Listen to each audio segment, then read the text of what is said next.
You've probably clicked on this video because you're wondering how a Performance Max strategy can outperform and be much better than a standard shopping ads campaign. I'm going to be breaking down my exact Performance Max structure in this video, and this is the exact structure I've been using for at least 6 months now on my own e-commerce businesses to scale to multiple 6 figures a month in revenue. Right, so let's jump into one of my ad accounts here, and this is a Performance Max campaign that has been running for a couple of years now, but it has been using this structure that I'm about to show you over the last 6 months or so.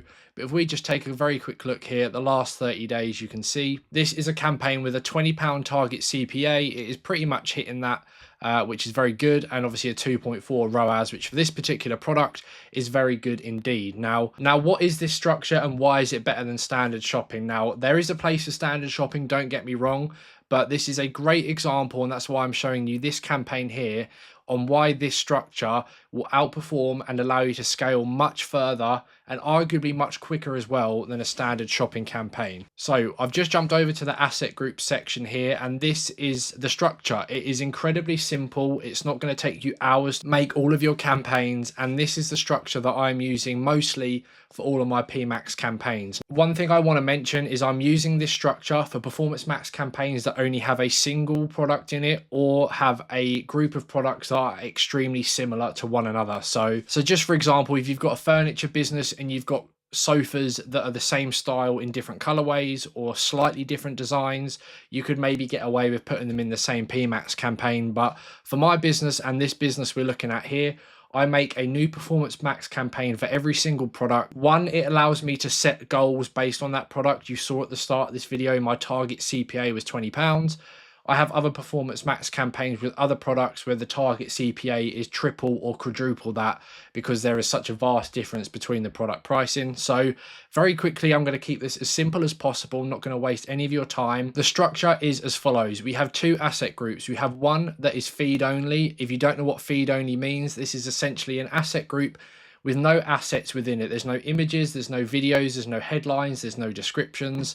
It is simply your Merchant Center product feed with the singular product selected. And again, if we just look at the last 30 days of data, you can see the feed only aspect here has spent about half what this other asset group has spent. So that leads me on to this fully built section, and I name them fully built because that's exactly what these asset groups are.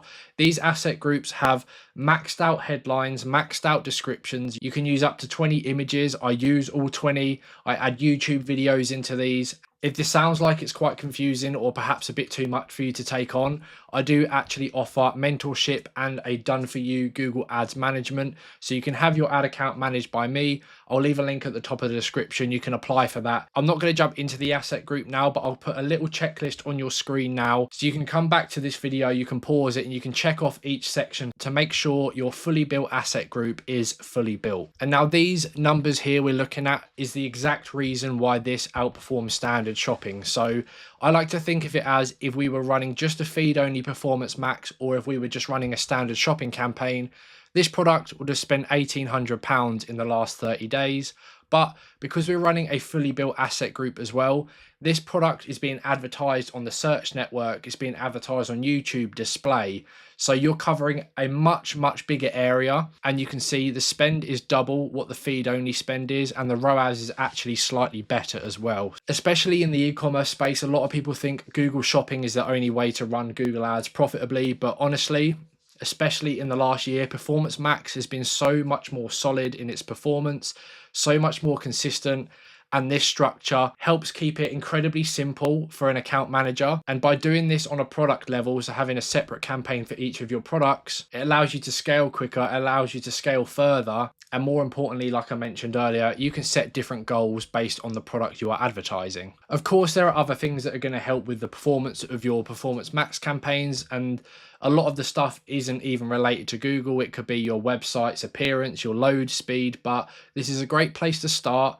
And I guess the final thing I want to touch on very quickly is the bid strategy. This is something that stressed me out a lot because I'd be tweaking the bid strategy every day or every week and trying to find the structure that really worked. I was so focused on using a target ROAS bid strategy, both for PMax and standard shopping, but for the last year or so, using the maximize conversions bid strategy with a target CPA has again allowed me to scale further. And that is the goal with these businesses that I own personally. The goal is to do as much volume as possible whilst maintaining really good levels of profit. And my final point, to keep this option as simple as possible, using target ROAS, you're not only asking Google to get you a sale, but you're also asking Google to get you a sale for a certain value, obviously achieving that target ROAS. Whereas if you're just asking it to get you a sale with a target cost per acquisition, that's one less thing you're asking Google to do.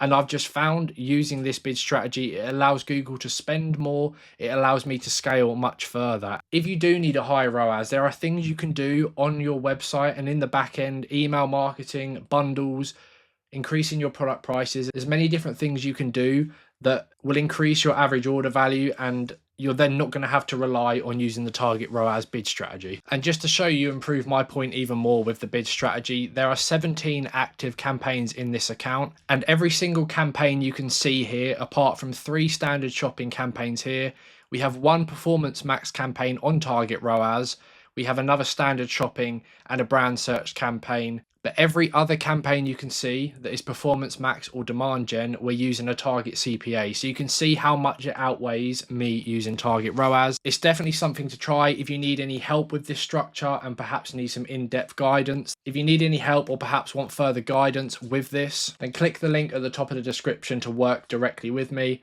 But other than that, I hope this has been helpful, and I'll see you in the next video.